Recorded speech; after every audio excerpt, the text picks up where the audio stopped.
Welcome to our YouTube channel.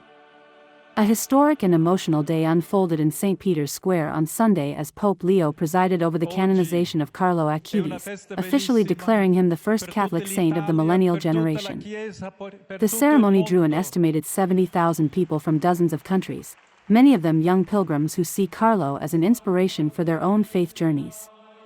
Carlo Acutis, born in London in 1991 and raised in Milan, was a teenager with an extraordinary devotion to the Eucharist. He passed away from leukemia in 2006 at just 15 years old. What made him stand out was the way he combined modern technology with timeless faith. He taught himself computer programming and used his skills to build websites cataloging Eucharistic miracles and spreading Catholic devotion. For many Catholic youth, his story shows that holiness is not reserved for the distant past but is possible today, even in the digital age.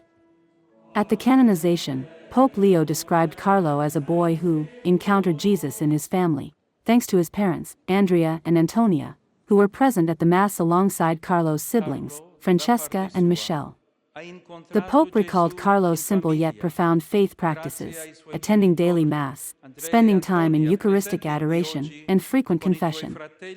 He quoted Carlo's famous line, "In front of the sun, you get a tan. In front of the Eucharist, you become a saint." Alongside Carlo, Pope Leo canonized Pier Giorgio Frassati, a young Italian who died of polio in the 1920s at the age of 24. Frassati was widely known for his generosity and his dedication to helping the poor, even while battling illness. The Pope highlighted both men as examples of youthful faith lived with joy, sacrifice, and commitment to others.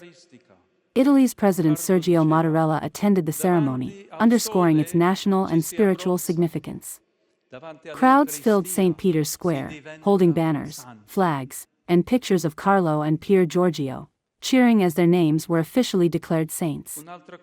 The celebration was marked by music, prayers, and moments of deep silence as thousands reflected on the legacy of these two new saints. In his homily, Pope Leo also took the opportunity to address the global situation, urging peace and reconciliation. He reminded government leaders that apparent victories achieved with weapons are in fact defeats and never bring peace or security. He specifically called for prayers for Ukraine, the Holy Land, and every country suffering from war, emphasizing that God does not want war, God wants peace. His words drew strong applause from both clergy and lay people present. Carlo Acutis' canonization had been eagerly awaited for months, particularly among young Catholics. Originally scheduled for April, the ceremony was postponed following the death of Pope Francis, who had beatified Carlo in 2020. Sunday's event marked not only Carlo's elevation to sainthood but also Pope Leo's first canonization since being elected in May as the first US-born pope in history.